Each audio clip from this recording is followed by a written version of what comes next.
जो बच्चा बालक बनके जोग रमा करके बैठा था वो जैसे मेरा देवर पावन लग रहा है, मगर ऐसा कभी नहीं हो सकता। मैं तो अपने देवर के भोजन में उसे जहर खिला के मार डाली हूँ, मगर एक ही रूप दूसरे का भी हो सकता है। या प्रभु, मैं ढूंढते ढूंढते कितनी दूर चली आई हूँ और मैं क्या देख रही हूँ, कितना अच्छा गुलशन का बगीचा एक फूलों से सजा, कितना रमणीक और सुंदर लग रहा है। जैसे किसी राजा महाराजा का लग रहा है। वो सामने बोर्ड लगा है, एक गुलशन का बगीचा महाराज चूड़ा मन क्या है। वो उस बार आई थी, मैं अपने कानों से सुनी थी और मुनादी हुई थी। आज के दिन 8 तारीख को एक इंसान की फांसी होगी। अब मैं यहाँ से कहीं नहीं जाऊंगी, चल रही हूँ बैठ करके पूजा पाठ करूंगी, माला जाप करूंगी और मैं देखूंगी वो कौन सा इंसान है जिसकी आज फांसी होगी।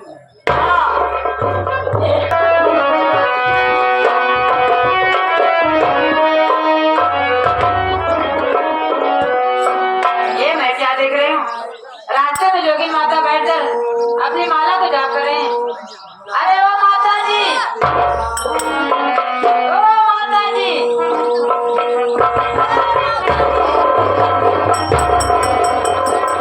प्रणाम माता जी।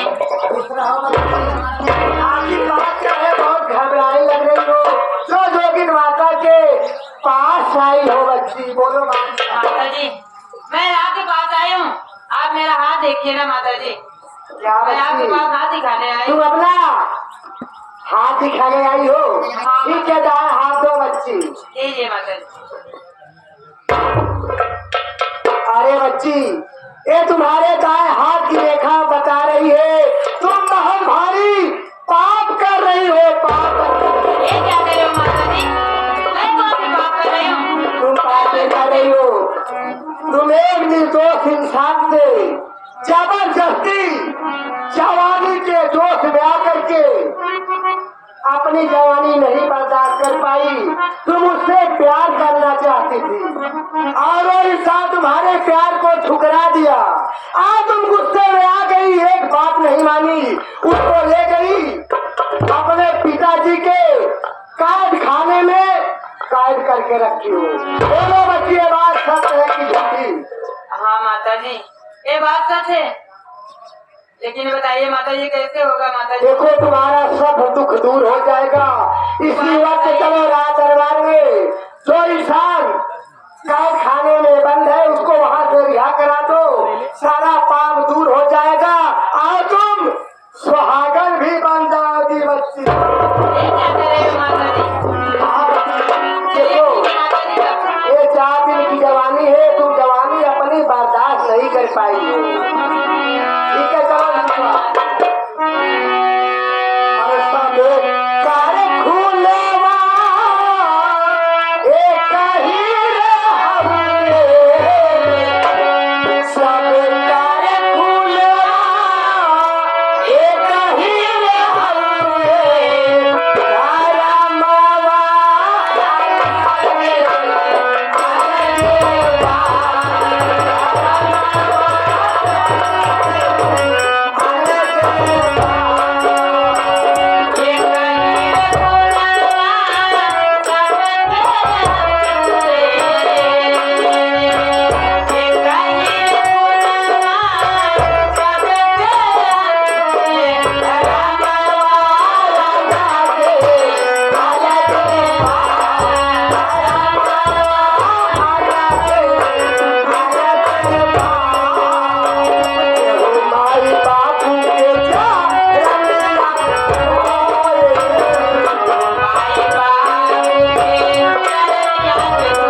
आओ, आज उसकी फांसी होगी। जी महाराज जी।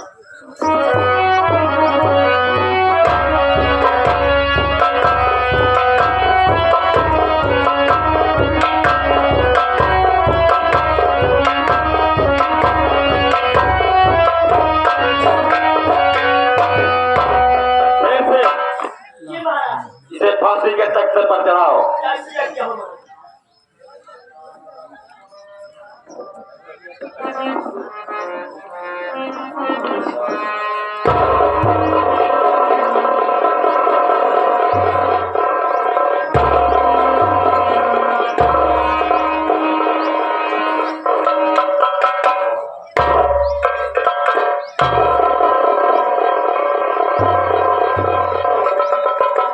अरे मुसाफिर,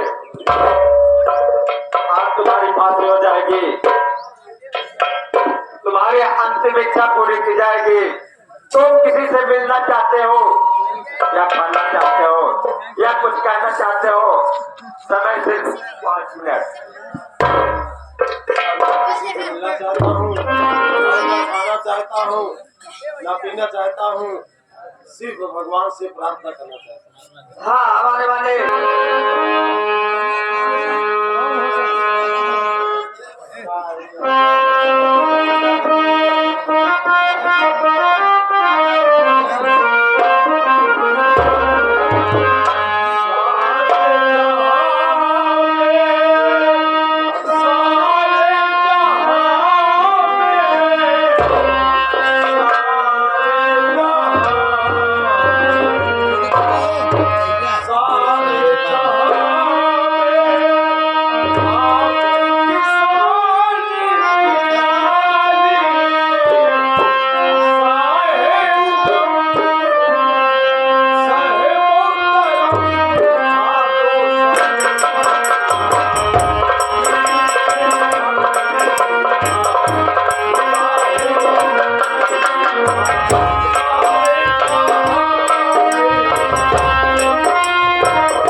देख लेना। महाराज नंबर 1,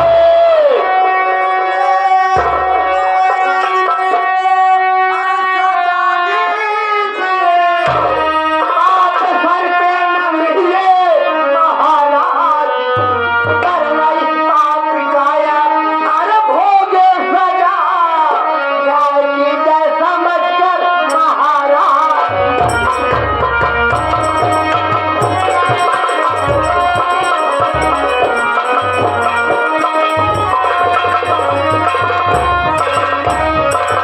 महाराज, आप एक निर्दोष इंसान को फांसी के तख्ते पे चढ़ा करके अपने सर पे पाप क्यों में गए महाराज?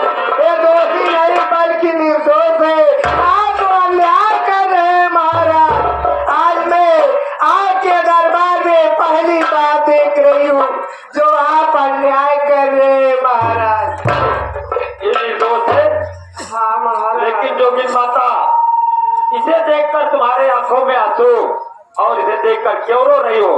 महाराज, मैं इन्हें देख करके नहीं रो रही हूँ, फिर किसे देखकर रो रही हो? मैं तो आपको देख करके रो रही हूँ महाराज। देखकर? हाँ मुझे क्या हुआ है जो मुझे देखकर रो रही हो? महाराज, आप अगर इस निर्दोष इंसान की फांसी देते हैं तो आज के तीसरे दिन आपकी मृत्यु हो जाएगी। जोगी माता तो सच कह रहे हैं। अगर आज निर्दोष की फांसी देते हैं, आज के तीसरे दिन आपकी मृत्यु हो जाएगी। नारायण नारायण। शेर सिंह,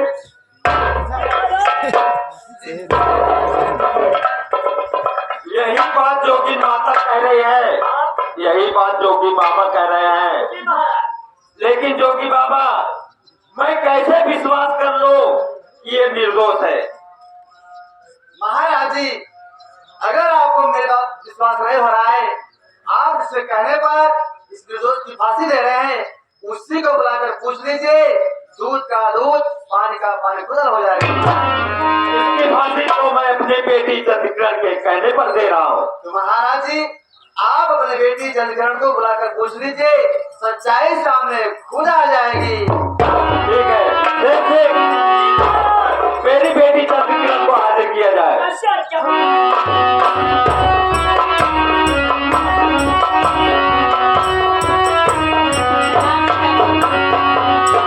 बेटी चंद्रकिरण, तुम तो जानती हो मेरे राज्य में न्याय हुआ है, अन्याय नहीं हुआ है। ये जोगिन माता और जोगी बाबा कह रहे हैं कि निर्दोष है। बेटी चंद्रकिरण, तुमको मेरी कसम, तुम साफ साफ बताना बात क्या है? ठीक है पिताजी। आपके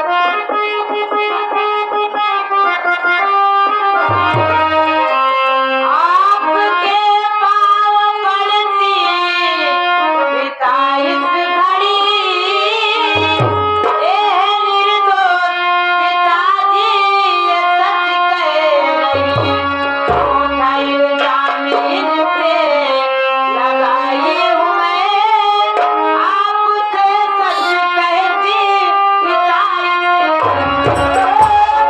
बस खबरदार रोक ले तू अपनी जुबान, देखना तेरी सूरत गवारा नहीं। एक निर्दोष को फांसी दिलवाए कर, आप सर पे हमारे तुम मरवा नहीं।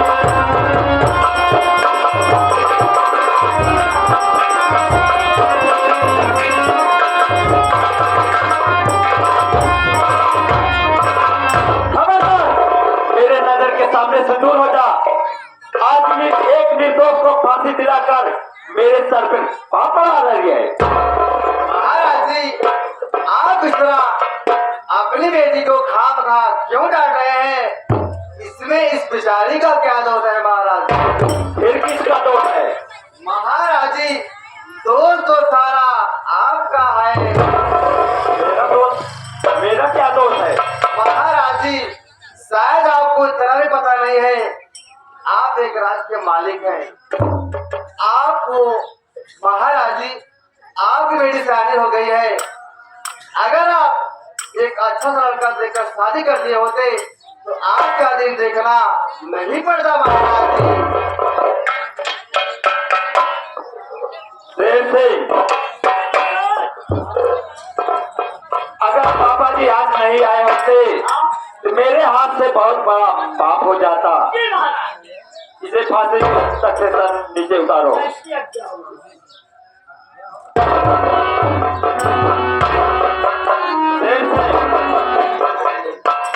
देर से जोगिन माता को और जोगी बाबा को ले चलो महल।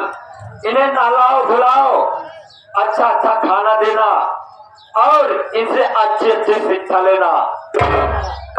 इसे 1-2-3 महीने रखो फिर जाने देना।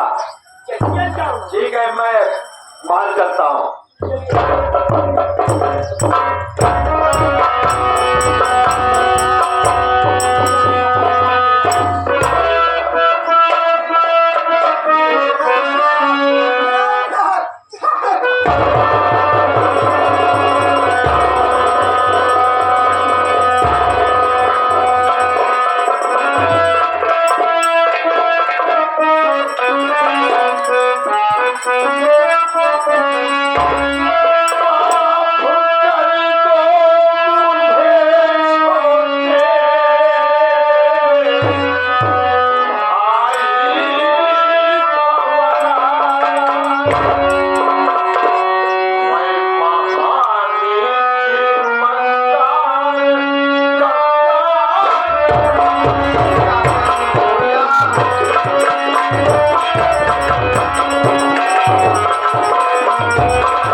भगवान के सामने क्या मुंह दिखाऊंगा मेरे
मुझे नरमिट्टू लग जाते हैं बड़े भैया।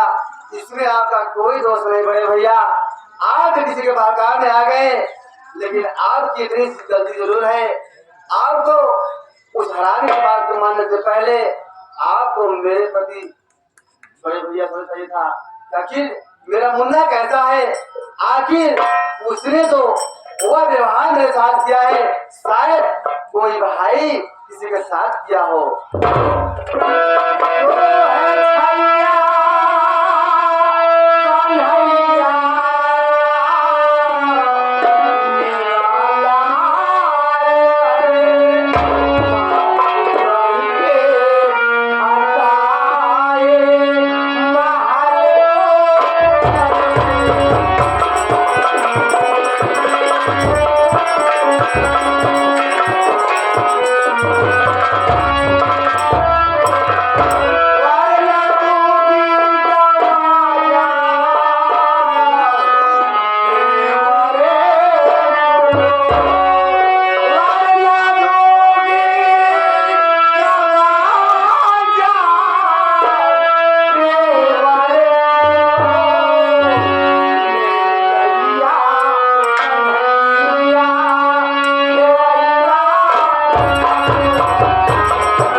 है भाभी माँ, मैं तो बहुत पहले आपसे कह चुका था कि मैं जिंदगी में कभी शादी नहीं करूंगा, बल्कि कर्मचारी बनकर अपना जीवन बिताऊंगा। कि आप मेरी शादी क्यों कर रही हैं भाभी माँ? मगर बात ठीक करे हो, मानते तुम शादी नहीं करोगे, ब्रह्मचारी बन करके अपना जीवन बिता दोगे, मगर मैं तुम्हारी भाभी हूँ, तुम्हारे सामने तुम्हारे बड़े भैया खड़े हैं, अपनी जिद छोड़ करके कम से कम राजमहल को चलो पवन। किसी का शौक नहीं इस अवस्था में कोई बाल ब्रह्मचारी बनकर अपना जीवन बिताए। आप तो जानते हैं कि बचपन से मेरे माता पिता नहीं रहे, उनका प्यार दुलार नहीं मिला, उनके बदले में आप सबका प्यार दुलार मिला। आप ही सब मेरे माँ बाप हैं, इसलिए मैं शादी नहीं किया। सोचा अगर मैं शादी कर लूंगा तो मैं आप सबकी सेवा से वंचित हो जाऊंगा, मैं अपनी शादी में उलझा रहूंगा, इसी से मैं शादी नहीं करना फिर नहीं समझा। और मैं सोच लिया कि मैं अपना जीवन बनाऊंगा कर्मचारी बनकर, इसी से मैं अपना शादी नहीं किया भाभी माँ। क्या महल को नहीं चलोगे? भाभी माँ, आप कह रहे हैं तो मैं सदैव के लिए तो महल नहीं चलूंगा, लेकिन कभी कभी दर्शन देने के लिए अथवा दर्शन लेने के लिए जरूर आऊंगा। ठीक है कौन, जहाँ रहो खुशहाल रहो। ये तुम्हारी भाभी कुमार तुम्हारे लग जाए, तुम्हारे ऊपर कभी किसी प्रकार का दुख तकलीफ संकट आने न पाए। क्या बात है बड़े भैया? तुम तो ये कह रहे थे कि मैं अपनी शादी नहीं करूंगा, अभी भी कह रहे हो कि शादी नहीं करूंगा, लेकिन ये तुम्हारे पास अरे बाबा भैया ये क्या नहीं? बड़े भैया, मैं आपसे सच ही कहा था कि मैं जिंदगी में अपनी शादी नहीं करूंगा। बड़े भैया, मैं आपको छुड़ाने के लिए उस लड़की से शादी करने का नाटक किया था। बड़े भैया, मैं शादी नहीं कर जल्दी करता बिहार परेशान है बताता है। एक ऐसी लड़की है बार बार शादी की बात कर रही है, लग रहा है एकदम जवानी के जोश में आ गई है। बाबा आज ही मौत हो गई प्रयागराज। बड़े भैया भाभी, आप लोग थोड़े बाहर नरम लिहाज बा, ये भैया भाभी खड़ा है तो शादी की बात कर रहा था। बड़े भैया भाभी, आप लोग चलिए बाहर, मैं इसे समझा कर इसे भगा दूंगा। आप इसकी चिंता मत करिए बड़े भैया। जैसे तुम्हारी मर्जी। बाबा ये रास्ता है किरण, जो आपके दिल में एक शादी का सपना था, जरा सोचो एक सन्यासी कभी शादी कर सकता है जो मैं करूंगा? देखो अब तुम्हारे पिताजी की आंखें खुल गई है, अब तुम्हारी शादी एक अच्छा सा लड़का देखकर तुम्हारी शादी कर देंगे और तुम्हारा जीवन खुशहाल हो जाएगा। हम दोनों सामने शादी कर ठीक बा। एक बात माने रहा तू जब जबर कहाँ के चर्चा कहाँ आई है? हाँ तूने कहा दिया कहले गए न दियो हम कहिए हम छोट हैं। आज तो अपना है पति के पास, आज मैं सब मुश्किल तक पहुँच पाऊँ।